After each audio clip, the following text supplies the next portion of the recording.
Latvijas hokeja izlaiba otrais vairākums šajā spēlē, otrajā trešļā spēlētanot mazāk kā 2 minūtes. Labi iespēja izvirzīties spēles vadībā.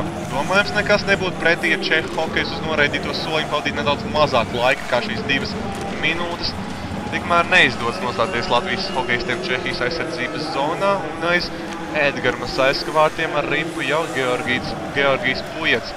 Uzsāk jaunu Latvijas izlases uzbrukumu, pie spēles Sašam Ņiživijam, neliels solo reids laukuma vidusdaļā un pie ripas Pujets jānostājas zonā un diemžēl tas neizdodas.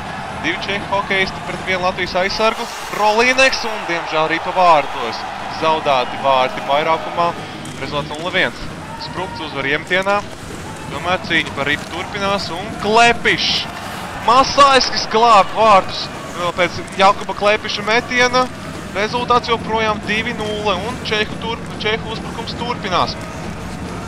Jāatņem ripa, un tas arī izdodās. Piespēle Laurim Dārziņam, diemžēl piespēle neprecīzi, taču Latvijas hokeja izlases saglabā ripu. Lauris Dārziņš piespēle Spruktam metiens un vārtu stabiņš glāb Čehijas hokeja izlasi no vārtu zaudējumu. Neizdodas Jānim Spruktam pārspēt, ja tā var teikt, bijušo komandas biedru Floridas Panthers rindās Tomašu Vokūnu, bet, vārtu gūšanas momenti ir.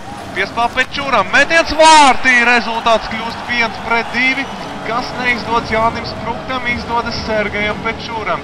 Redziet, Jāņa Sprukta metienu, tomēr ripa ar bloķieri aizskar Tomašu Vokūns, ar to pilnībā pietiek, lai ripa neielidotu vārtos.